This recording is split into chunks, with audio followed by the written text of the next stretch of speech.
نبينا محمد وعلى آله وأصحابه أجمعين. حياكم الله إخواننا الكرام وأخواتنا الكريمات، وبارك الله تعالى فيكم جميعا.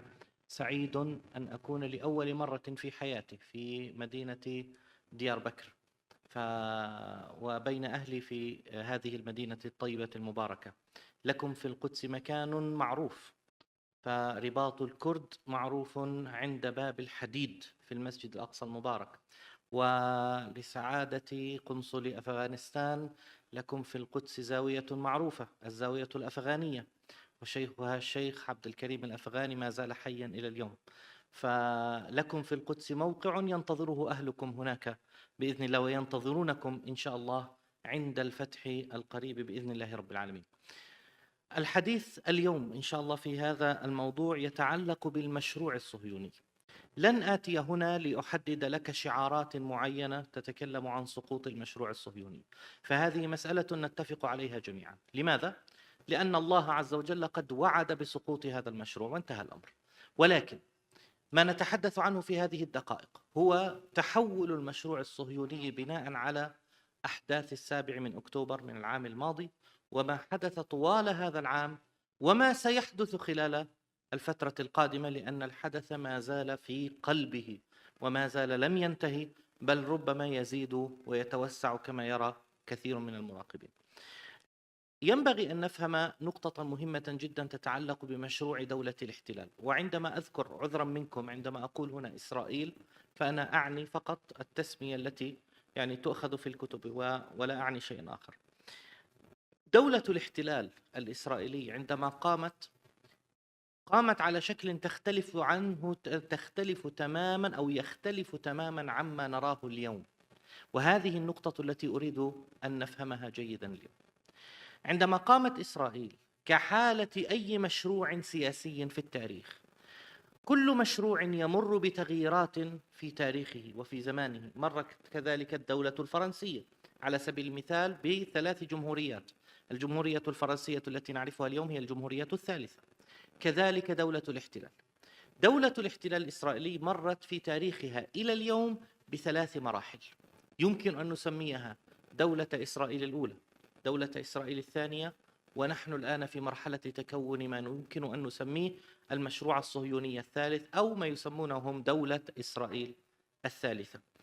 دولة الاحتلال الإسرائيلي عندما أنشئت أول مرة في عام 48 كانت النخبة الحاكمة التي حكمت هذه الدولة وأسست هذا المشروع كانت نخبة يسارية علمانية لا تمت للدين اليهودي بصلة. فأول رئيس وزراء فيها ديفيد بن غوريون لم يكن متدينا، وبعض ساسة دولة الاحتلال الذين أقاموا هذه الدولة كان بعضهم حتى على دين الإلحاد، ولكنهم كانوا يعتبرون أن اليهودية عرق وقومية لا دين. ولذلك فإن دولة الاحتلال عندما نشأت أول مرة نشأت على المبادئ الأوروبية، وقدمت نفسها باعتبارها أوروبية تأخذ كافة القيم الأوروبية المعروفة. وهذا الأمر استمر 30 سنة. أول 30 سنة في دولة الاحتلال، يعني حتى السبعينيات من القرن الماضي، كانت دولة الاحتلال يسيطر عليها اليساريون العلمانيون ممثلين بما يسمى حزب العمل الإسرائيلي. لكن ابتداء من عام 77 حدث تغير هائل، بدأ يتشكل في دولة الاحتلال تيار جديد يأخذ الدولة باتجاه جديد. هذا التيار شكله فعليا مناحم بيغن، أول رئيس وزراء يميني لدولة الاحتلال. وبالتالي مع مناحم بيغن زعيم حزب الليكود، والليكود هو الذي يحكم اليوم في دولة الاحتلال، بدأت دولة الاحتلال الثانية تولد، وهي دولة قائمة على فكر قومي يميني، ليست وبنفس الوقت علمانية، لكنها ليست يسارية ولا ترى نفسها أوروبية بالمعنى الذي كانت الدولة الأولى تراه، وإنما تقدم نفسها على أنها دولة قومية يمينية علمانية في نفس الوقت، وليس عندها مشكلة مع التيارات الدينية الحريدية التي تشكل التيارات المتطرفة في دولة الاحتلال اليوم. هذه الدولة بدأت تتشكل في السبعينيات، ولكنها ثبتت تماما مع عام 2001، فترسخت تماما هذه الدولة، ولم يعد لحزب العمل ولا اليسار الإسرائيلي أي وجود في السياسة الإسرائيلية في المشروع الصهيوني إطلاقا. وصار المشروع الصهيوني مشروعا يمينيا، بمعنى أننا ابتداء من عام 2001، وهي السنة التي انتخب فيها أرييل شارون جزار مذبحة صبرا وشتيلة المشهور، عندما انتخب رئيسا لوزراء دولة الاحتلال، تحولت دولة الاحتلال نهائيا إلى دولة جديدة مختلفة تماما. من عام 2001 حتى اليوم ما زال هذا التيار يحكم دولة الاحتلال. لكن يمكننا أن نقول إن هذه الدولة بدأت تنقرض بشكلها الحالي وتتأسس على شكل جديد ابتداء من حكومة بنيامين نتنياهو الحالية، لأنه طبعا هذه سادس حكومة لبنيامين نتنياهو. الذي كان قبله كان نفتالي بنت. آخر حكومة للليكود العلماني كانت الحكومة الماضية. هذه الحكومة التي شكلها بنيامين نتنياهو، هذه الحكومة بدأت تتشكل معها دولة جديدة، وسأذكر لماذا يهمنا هذا الموضوع. هذه الدولة الجديدة دولة يحكمها اليوم تيار مختلف تماما، وهو تيار الصهيونية الدينية. التيار الذي يحكم دولة الاحتلال أخواننا وأخواتنا اليوم هو تيار الصهيونية الدينية، وهو تيار خلاصي ديني صهيوني، ليس علمانيا. ولم يعد العلمانيون يحكمون دولة الاحتلال، ولم يعودوا يتعاملون فعليا بالشكل الذي كنا نعرفه على امتداد 76 عاما حتى اليوم. وإنما نحن الآن أمام دولة جديدة تختلف تماما عن دولة الاحتلال التي خبرها الشعب الفلسطيني أولا والعالم الإسلامي ثانيا طوال 76 سنة الماضية. هذه الدولة يحكمها تيار الصهيونية الدينية، وهو تيار يتبع أفكار الحاخامات، على رأسهم طبعا الحاخام الذي قتل في نيويورك مائير كهانة زعيم حركة كاخ المتطرفة. وهذا التيار يرى نفسه من خلال نظريات دينية محددة يريد أن يطبقها. ما الفرق بين هذا الكلام وبين الدول الماضية؟ يا إخواننا الكرام، نحن في هذا المحفل ينبغي أن نفهم مع من نتعامل.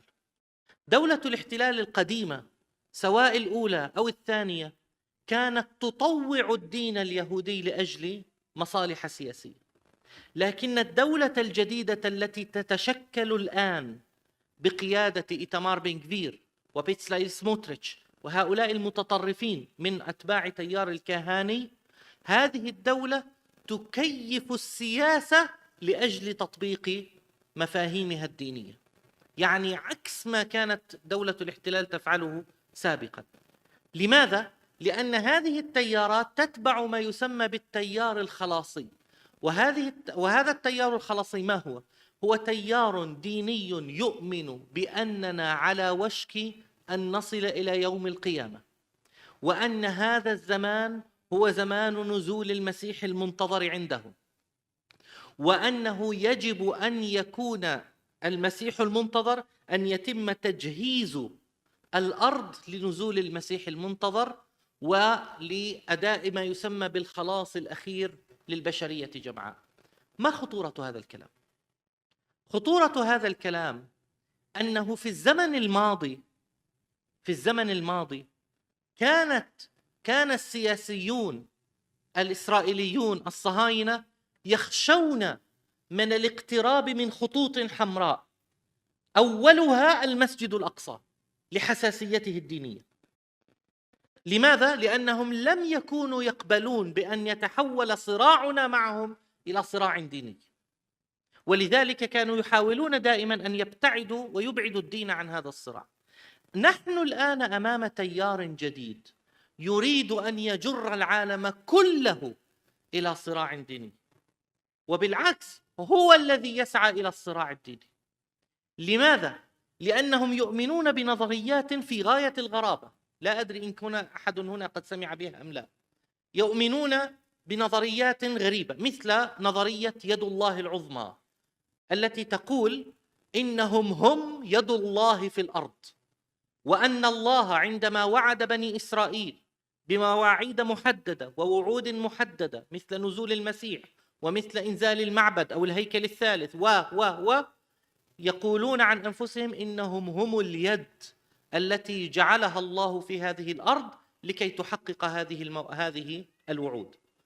ويؤمنون بنظرية أغرب من ذلك، وعذرا من سادتنا الكرام لذكرها، ناقل الكفر ليس بكافر.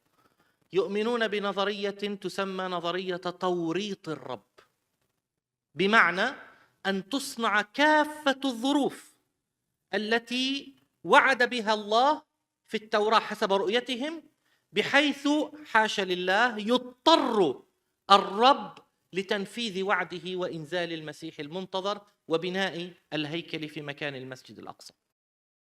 هذا الذي يجري اليوم في فلسطين. هؤلاء هم القوم الذين يتم الآن مقاومتهم في فلسطين. لذلك لو فهمنا دولة الاحتلال بناء على هذا الكلام ستستوعبون كل ما جرى خلال السنة الماضية. دولة الاحتلال تجاوزت كل شيء في الخطوط الحمراء. في السنة الماضية تجاوزت أفكارا كثيرة، تجاوزت فكرة القتال أكثر من 3 أشهر، تجاوزت فكرة التخلي عن الأسرى، تجاوزت فكرة قدسية الدم اليهودي، تجاوزت أفكارا كثيرة تجاوزتها. لماذا؟ لأنهم يؤمنون أنهم ينفذون إرادة الله، بمعنى أنهم الآن يريدون أن يصلوا إلى مرحلة تنفيذ الوعود الإلهية. وهناك فيديو انتشر قبل فترة قصيرة لشخص خطير جدا اسمه موشي فيغلين. وموشي فيغلين هو زعيم تيار يسمى تيار زيهوت. زيهوت تعني الهوية، وهو تيار كهاني من تيارات الصهيونية الدينية التي نتحدث عنها. وقف في داخل المسجد الأقصى المبارك وقال بالحرف الواحد، قال: دولتنا تنتقل من فشل إلى فشل في غزة وفي لبنان، ولكن المكان الوحيد الذي يمكن أن نحقق فيه نصرا استراتيجيا هو هذا المكان، المسجد الأقصى المبارك. هذا الكلام ماذا يعني؟ يعني أن طوفان الأقصى الذي انطلق كما تفضل أستاذنا الكريم بأحد الشروط، بل بالعكس الشرط الأول كان في خطاب محمد الضيف أول يوم، لأجل المسجد الأقصى المبارك، أصبح الاحتلال يحاول أن يخلق انتصارا له عنوانه المسجد الأقصى المبارك، وعنوانه إنهاء قضية المسجد الأقصى المبارك. لذلك يا إخواننا، كل ما خبرناه عن دولة الاحتلال في السنوات الماضية ينبغي أن نبعده تماما ونفهم إلى أين يجري. طيب، إلى أين يسير هذا المشروع؟ هذا المشروع باختصار يسير، لا يرانا نحن فقط عدوا له، على فكرة هو يرانا عدوا له، ويرى اليساريين الإسرائيليين الصهاينة أيضا عدوا آخر له، الذين ينزلون في الشوارع اليوم مثلا ويتظاهرون ضد بنيامين نتنياهو، هو يراهم أعداء له. وبالتالي نحن الآن نسير باتجاه من اثنين: دولة الاحتلال، مشروع الصهيوني القادم الحديث بعد عملية طوفان الأقصى وبعد انتهاء هذه الحرب سيسير في أحد اتجاهين: إما أن تتحول دولة الاحتلال إلى دولة شريعة يقودها الحاخامات حقيقة، بمعنى أنها ستقيم حربا دينية ضد العالم كله، لأنهم يؤمنون أن من شروط قدوم المسيح المنتظر أن يكون العالم على وشك أن ينفجر، فبالتالي هم يدفعون العالم باتجاه الانفجار حتى حاشا لله مرة أخرى يورط الرب ويضطر لكي ينزل المسيح المنتظر. أو إذا وجد هذا التيار نفسه في ورطة داخلية مع اليساريين، فسنشهد انشقاق دولة الاحتلال إلى دولتين. تحضروا لسيناريو معقد جدا في هذه الدولة، سواء تحولت هذه الدولة إلى، وأختم بذلك إن شاء الله، سواء تحولت هذه الدولة إلى دولة دينية ودولة حاخامات كما يريدها بيتسلال سموتريتش وإيتمار بن-غفير هذه المجموعة من المجانين، أو انشقت دولة الاحتلال إلى دولتين اثنتين، فكلا الأمرين إشارة قريبة بنهاية هذا المشروع، لأن هذا المشروع عندما أقامته الدول الغربية لم تكن تريده دولة شريعة ولم تكن تريده دولتين اثنتين، فبالتالي لا حاجة لها فعليا بدولة لا تكون حائط صد أمام العالم الإسلامي، وهذا سيكون المسمار الأخير في نعش هذا المشروع، وهذا هو الأثر الكبير